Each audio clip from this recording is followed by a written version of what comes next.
Can you think of a country where it is forbidden to celebrate Christmas? Of course, we are all free to choose our favorite holidays or practices that we like in religion or family traditions, but still, can you think of a country where Christmas is forbidden to celebrate? Seems evil, seems unbelievable, but my name is Anna and I'm from Ukraine, and when Ukraine was occupied by Soviet Union, Christmas was forbidden. I think that 1918 was one of the darkest years if you look into the history of the USSR. This is actually when it begins after October Revolution, with all the unexpected and very brutal changes to the everyday life of newly occupied republics. Communism is a godless philosophy. But not only they deny the existence of God, but they prevent other people from practicing their traditions. Since the start of the communist revolution, religion was named opium for the people. And people who wanted to continue some of their traditions were persecuted. And very quickly, Christmas has become a forbidden holiday. One of the brightest Christmas and winter traditions in Ukraine is carol singing. I think many of you have something similar in your cultures.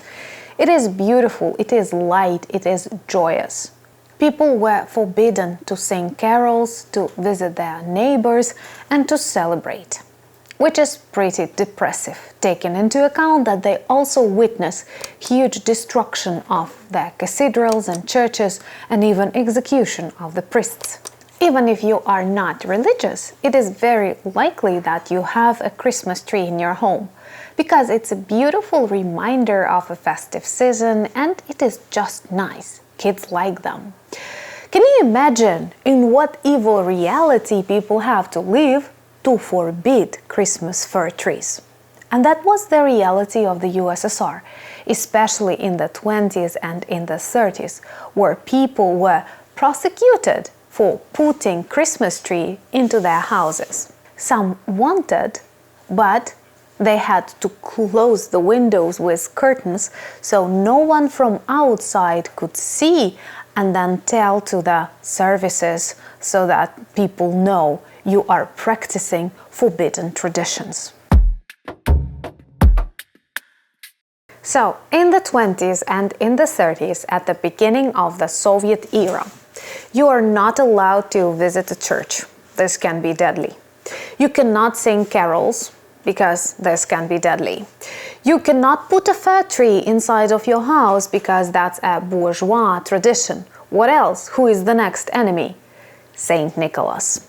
He was the one who brought presents to the children in Ukraine and many other territories that were occupied by Soviet Union, like the Baltics. And communists started fighting with Saint Nicholas. Presents, joy, celebration, all that is not good for a distinct communist regime.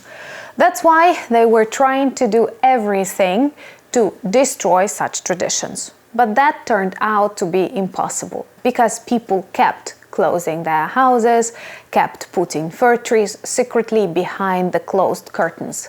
And they still wanted to bring some presents to their children, even in times of very strong poverty.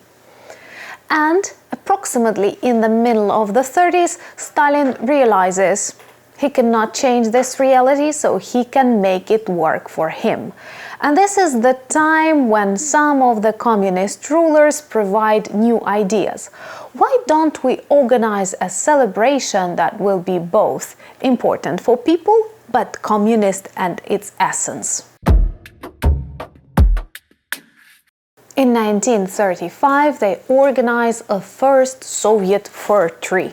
Christmas tree is not the term to use to describe it.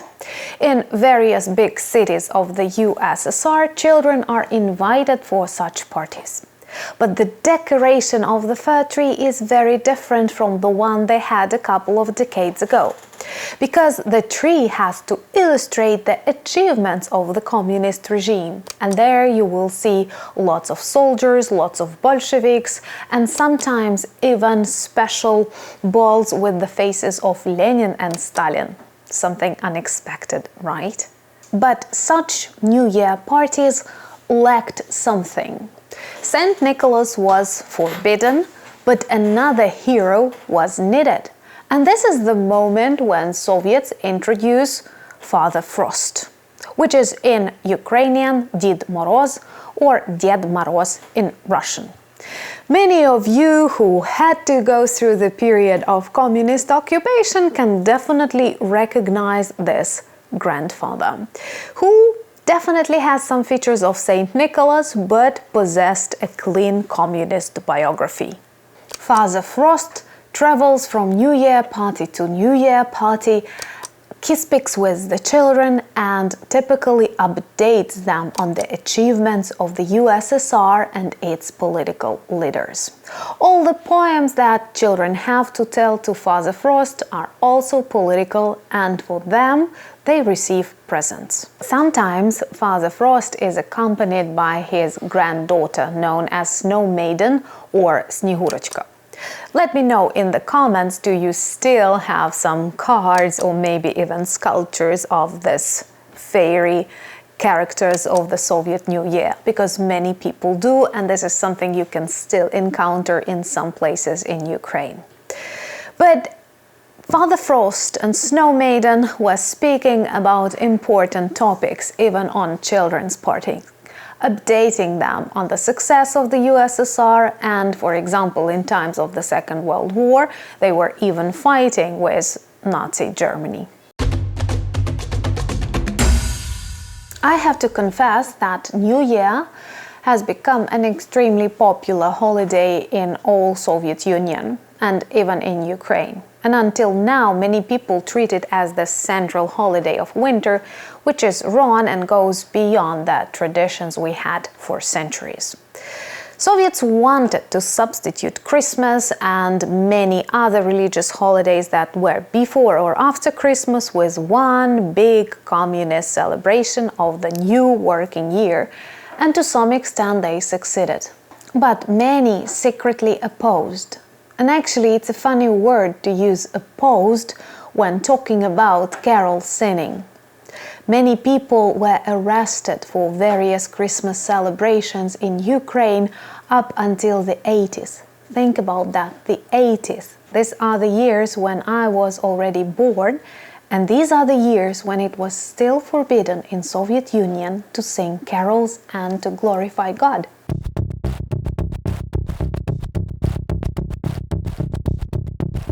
Many people who ask why was it so bad in Soviet Union forget about these pretty details. So, approximately 30 years ago, it was forbidden for Ukrainians to celebrate Christmas because Soviets were afraid of spiritual values of people. So, Russians are now. But Christmas is an important holiday even if you are not a strong believer, and the right to celebrate it is vital. Because we're all human beings and we depend on the traditions that we share. Merry Christmas, world, and even if you don't celebrate it, think how good that we all have this opportunity, even in times of war, in free and independent Ukraine. Thank you so much for buying me coffees, becoming my patrons. Thank you for your Christmas presents and the possibility to continue speaking about my beautiful country, Ukraine.